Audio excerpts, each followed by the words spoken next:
In this video, I'll be sharing with you how you can add transitions in Filmora. So here I have two footages, right? So this is the first one and this is the second one. And I need to have a transition. So to add a transition, select the transition tab. And then these are different transitions that you can choose from. Some of them are free and some of them are paid, so you can look for the free ones to start out with. So I'm gonna grab this one here. Now let's play again. So let's see if someone is sending money from say the United States, they can send money to your these are the. So let's delete this one and use this simple fade here. Let's play it again. Bills or just keeping up with expenses.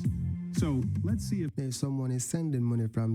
Now you can also increase the length of the transition, so it gradually fades in. Right? How crucial it is to have a reliable way to send money back home, so as you can whether see, it's for family support, paying bills, or just keeping up with expenses.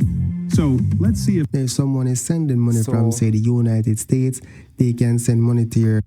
So there are a bunch of them that you can explore, right? So that's it for now, guys. Thank you for watching and see you in the next video.